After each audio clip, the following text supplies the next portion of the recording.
Tasnia ya uchoraji ni miongoni mwa sekta zinazovutia watalii wanapowasili nchini. Vijana wa Stone Town Painters Co.dro wameendeleza shughuli ya uchoraji kwa lengo la kuunga mikono juhudi za serikali katika kuimarisha sekta ya utalii, kwa kuwapatia watalii fursa ya kuvutiwa zaidi na kazi za sanaa zinazoonyesha utamaduni na uzuri wa nchi, hatua ambayo imewasaidia kuendeleza vipaji vyao na kuchangia ukuaji wa sekta ya utalii pamoja na uchumi wa nchi. Mimi ni miongoni mwa wachoraji wa hapa na kila mmoja na sehemu yake ya uchoraji, lakini pia tuna aina mbili za uchoraji. Kuna aina ya kwanza tunatumia brush na kuna aina ya pili tunatumia kisu. Kuna taratibu za uchoraji. Ya kwanza unatafuta mbao, yani tunatengeneza frame. Hiyo ndio hatua ya mwanzo. Alafu unachukua kitambaa tetron, unakikata size ya ile frame ambayo umeitengeneza.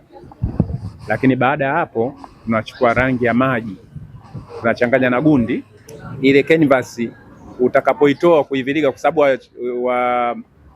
wateja wetu sisi wako nje ya nchi, kwa hiyo ni ngumu sasa kuchukua picha pamoja na frame yake. Kwa hiyo unatoa kwenye frame alafu unaiviriga, alafu unachukua tube unatia kwenye tube, picha yake inakuwa salama kabisa kwenye tube.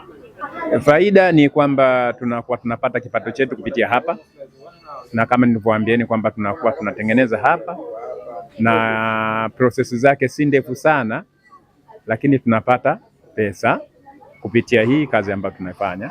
Lakini pia changamoto ipo kwamba wateja tunategemea wateja zaidi kutoka nje ya nchi, kwenye bara la Ulaya, Amerika na Asia.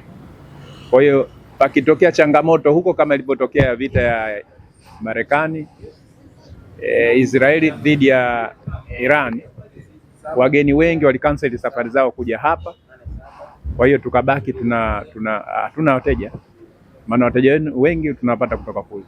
Aidha, vijana hao wameishukuru serikali kwa kuwatengea eneo maalum kwa ajili ya shughuli za uchoraji, hatua ambayo imewasaidia kuendeleza vipaji vyao na kuchangia ukuaji wa sekta ya utalii pamoja na uchumi wa nchi. Tunashukuru Mwenyezi Mungu, serikali yetu imetutafutia sehemu kama hii hapa, ambayo zamani ilikuwa tunapata tabu, tunachora vichochoroni, tafrani na mambo mengine mengi, lakini leo hii tunashukuru tumepatiwa sehemu nzuri ambayo tunachora, tuko safe, hatubughudhi na mtu yoyote, sio serikali wala watu binafsi. Tunashukuru kwa hilo. Mpaka sasa hivi picha zetu tunachora kwa mikono, hatutumiagi mashine wala kitu chochote, na istoshe sio lazima mtu awe labda ni additions, anaweza akatoa unique yoyote alichokuwa nacho. Sisi tunaweza tukapaint, hata kama akija na picha yake mwenyewe anataka pakishwe, sisi tunaweza kufanya. Mimi ni mhitimu wa taasisi ya sanaa na utamaduni Bagamoyo. Kwanza ni kipaji changu ambacho mara nyingi napenda kufanya mara kwa mara.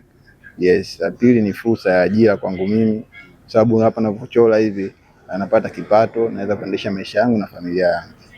Ni picha za aina zote ambazo tunaona, kila aina picha nyingi hapa. Picha za tingatinga, mama Afrika, kila aina ya picha na ujumbe wake.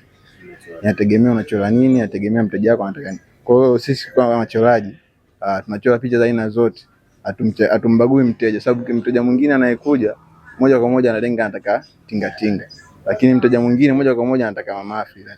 Kwa hiyo sisi kama wachoraji hatubagui picha hii tuchore tusichore. Sisi tunachora picha za aina zote, tunaweka pamoja.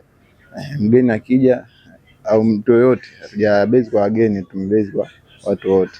Kwa atakayekuja atakayependa picha yangu mimi hii nimependa, na namuuzia. Kwa hatujabase kwenye namna moja ya uchoraji. Vijana hao wamejishughulisha na kazi hiyo ya uchoraji, na hivi sasa tunaona watalii wakiingia nchini wanavutiwa na shughuli hiyo wanayoifanya vijana mbalimbali ya uchoraji na wanafurahia kazi hizo. Naifat Waziri, usisahau kusubscribe, kulike na kushare Mjawiri Online TV.